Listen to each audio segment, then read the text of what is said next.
अस्सलामु अलैकुम वरहमतुल्लाहि वबरकातुहू नहमदुहु नसल्ली अला रसूलिहिल करीम अम्मा बाद फ़अऊज़ु बिल्लाहि मिनश शैतानिर रजीम बिस्मिल्लाहिर रहमानिर रहीम रब्बि इश्रह ली सदरी व यस्सिर ली अमरी वहलुल उक़दतम मिन लिसानी यफ़क़हू क़ौली. Just a small reminder, just like any other class, that whenever I say Sallallahu Alaihi Wasallam or Muhammad Sallallahu Alaihi Wasallam, you should be saying Sallallahu Alaihi Wasallam. It is an obligation on us that we should respect him with durood and salam. The second is that we should not be taking the seerah of Muhammad Sallallahu Alaihi Wasallam lightly, because this is the way of Muhammad Sallallahu Alaihi Wasallam and this is the way of Jannah. If we want to be a good Muslim, if we want to end up in Jannah, then this is the way that we should follow. The more Sunnah we adopt in our lives, the more, inshallah, we'll be closer to the desired character that Allah subhanahu wa ta'ala wills us to be eligible for the Jannah, inshallah. Inshallah. Now we'll be studying about the marriage of Hazrat Khadija. When Hazrat Abu Muttalib, yes, throughout his life, Muhammad SAW suffered lots of troubles and he had a very rough life. And now came this time when Muhammad SAW was an eligible bachelor. An eligible bachelor who was not that rich. Muhammad SAW was not rich at all. He had just had the basic possessions, and not even his own house. And likewise, Hazrat Khadija Raziyallahu Ta'ala anhu came to his life. How? We'll know about it. So the thing is that there are Muhammad SAW or even Hazrat Khadija Tarano was a rich lady in a way that she had two other husbands who died. One of them was rich because from the second marriage, uh, he had or they had no children, so all the money or the fortune came into Hazrat Khadija Raziyallahu Ta'ala anha. Now the thing is that at that time, when you have money, it was not humanly possible for a lady to go into caravans. What they used to do is go to different parts of the world, or even, in different parts of the Arab, that is Syria, to Damascus, to Iraq, to Iran, and these are the current names. So they used to go over there, they buy good stuff from Syria, Yemen, and all those places, and when they come back, they used to give it or sell it at the time of Hajj. And likewise, when they used to make products in Makkah, they used to buy it from or buy from Makkah, and then they go and used to sell at different cities. So that was the practice. This is how the people of Arab used to get money, and this was a very profitable business. But the thing is that at that time they never used to had some employees, and they never had this big infrastructure. So the people who used to uh, take the caravans were mostly men, and likewise whoever used to go, they had a partnership with the investors.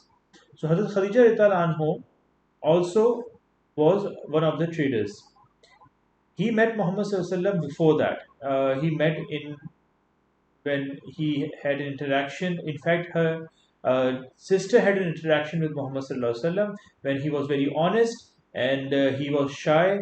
And when he was given some camels, he never came to Hazrat Khadija or her sister because he said that I'm too shy to collect money. And this was the first interaction. The second interaction was that everybody knew that Muhammad Sallallahu Alaihi Wasallam was a very honest man, and this was a practice that was not much, just like in our society.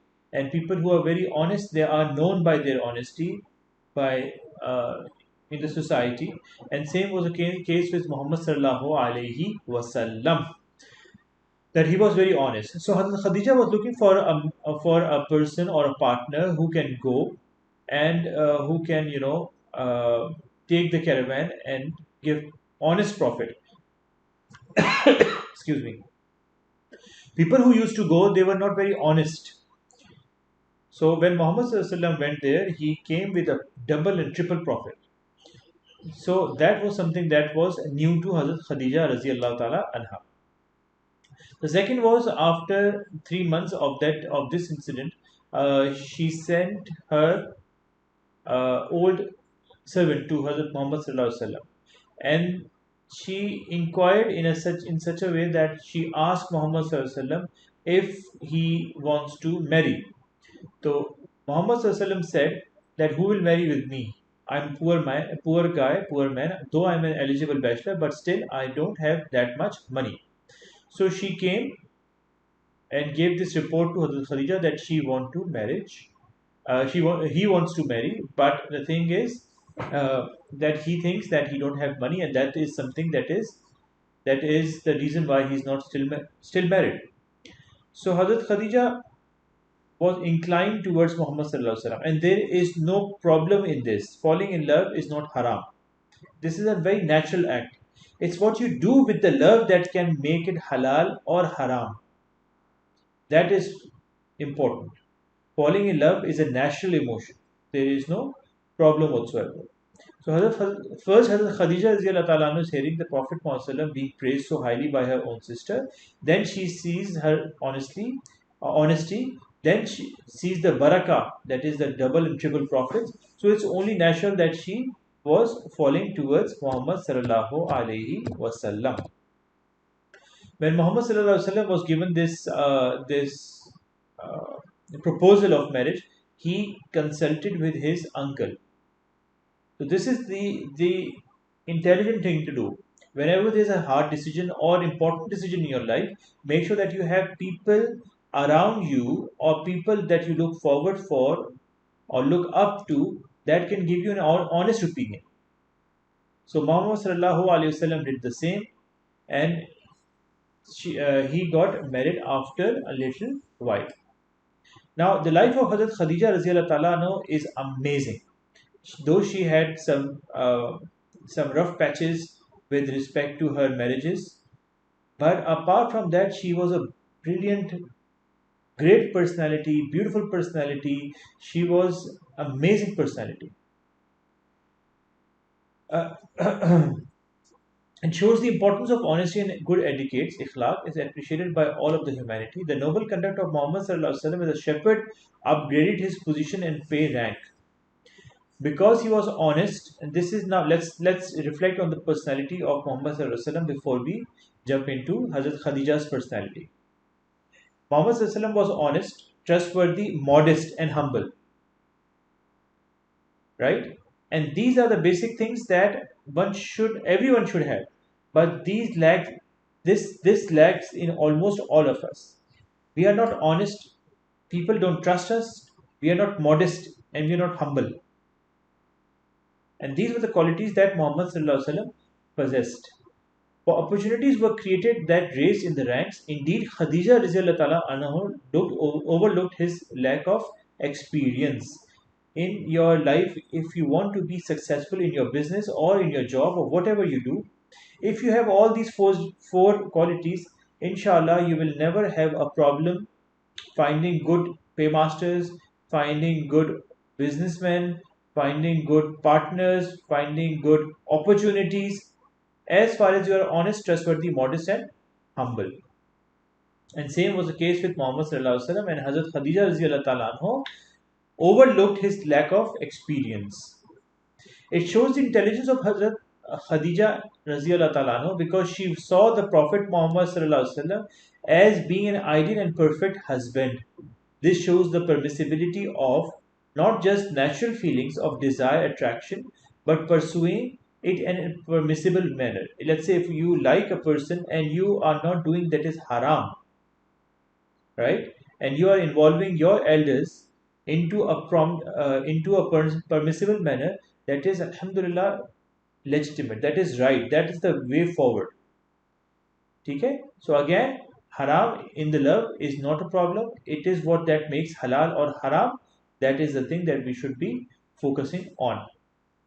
The Prophet Muhammad SAW needed support and comfort for his future mission. That mission was that he will be given a prophethood. And so Allah subhanahu wa ta'ala choose a woman that would give him this. That is fortune. Behind every successful man, there is a good woman. The fact is, men need a loving and supporting woman in their lives. In private, they need this comfort. Otherwise, it's difficult to be successful. And Allah chose Khadija radiallahu ta'ala anhu to be this. And she was the perfect match for Muhammad sallallahu alaihi wasallam, because the things that were coming up after his nabuwa, that were very tough. Inshallah, we'll find out in the future lectures. The blessings of Khadija radiallahu ta'ala anhu are just too numerous not to mention. She was the first to believe in the Muhammad sallallahu alaihi wasallam's teachings or his prophethood. She comforted him as soon as revelation began. Inshallah, we'll find out about this in detail. She took Muhammad sallallahu alaihi wasallam to Warqa bin Ibn Nawfal. Okay? And Aisha radiallahu ta'ala anhu, who was the most favorite wife of Muhammad sallallahu alaihi wasallam in the Medina phase, she said that I was never more jealous of any woman than I was of Hazrat Khadija radiallahu ta'ala anha. She was a lady that was in the Meccan period, and Muhammad sallallahu alaihi wasallam married Hazrat Aisha radiallahu ta'ala anhu, who was daughter of Hazrat Abu Bakr radiallahu ta'ala anhu. That was in the Medina period, and Hazrat Khadija radiallahu anha expired or died in the Meccan period, the period which we are looking into. And still Hazrat Aisha radiallahu ta'ala anhu never saw Hazrat Khadija radiallahu ta'ala anhu ever, because of their age, and she was very, very young, Hazrat Aisha radiallahu ta'ala. Even then she was jealous. Why? Because Muhammad sallallahu alaihi wasallam used to praise her, used to think about her. And inshallah we'll learn about this, and this is the beauty of love. This is how romantic Muhammad sallallahu alaihi wasallam was with his wives.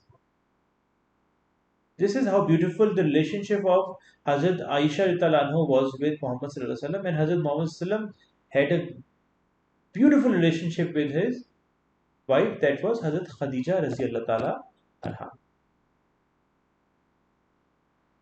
And it was a time, and Hazrat Khadija radiallahu anha is the only lady in this world that Muhammad sallallahu alaihi wasallam once was in his house, and Jibreel alayhi salam came, and he did not went into the house. Why? He said, "Oh Khadija, here is Jibreel, and he is sending Allah's salam upon you." Allahu Akbar. Just imagine, Allah subhanahu wa ta'ala sent his most beloved and most important angel to earth on the most beloved prophet and the personality, that is Muhammad sallallahu alaihi wasallam. And he said that Jibreel alayhi salam is here, and he is sending Allah's salam upon you. Allahu Akbar. Just imagine how blessed we feel when a person who is elder than us in age or rank or knowledge, and he says salam to us. We feel privileged when they forward their hands to shake our hands before.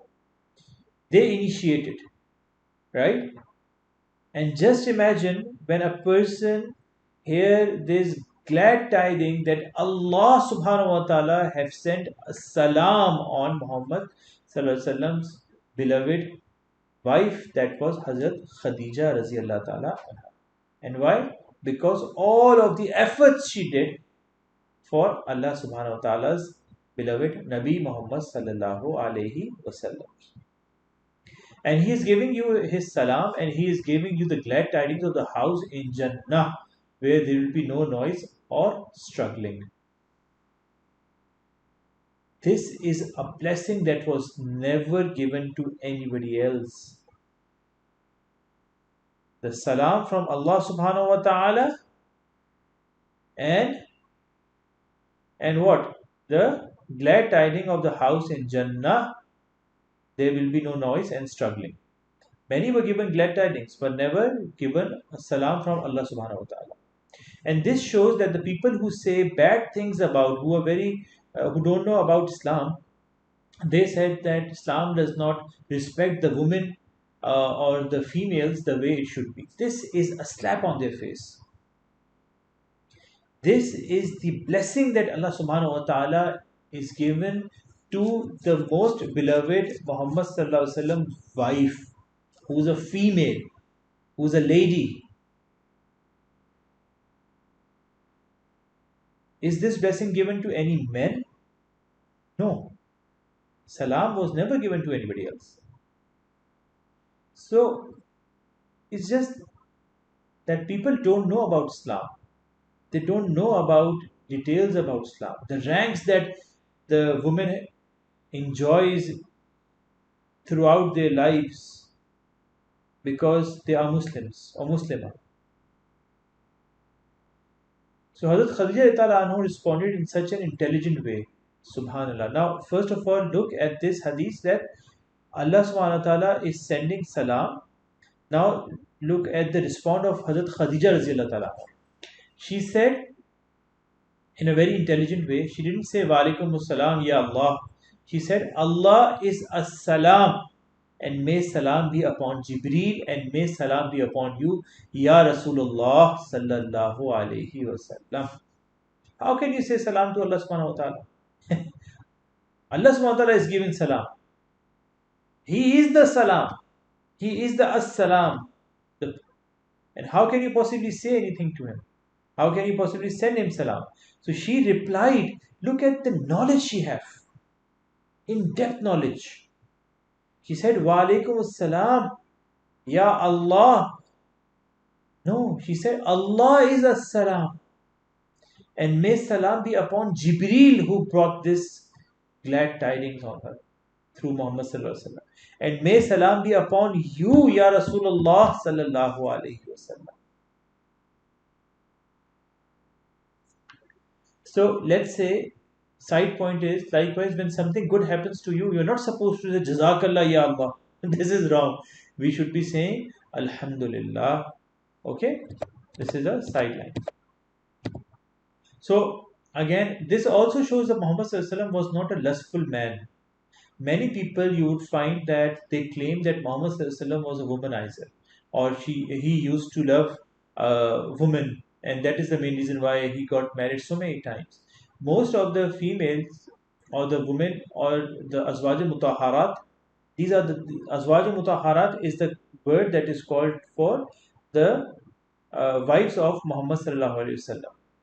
They were, apart from Hazrat Aisha radhiyallahu anhu, they were all in the 50s, or they were already married. Likewise, they were either widowed. Okay, so likewise, Hazrat Khadija radhiyallahu anhu was already married. She was widowed twice, and she had children. Right. So if somebody is claiming like this, you might find it on the internet, or you might come across people who might say something like that, which is not right. You can always say that Hazrat Khadija Talano was married twice before Muhammad Sallam married her.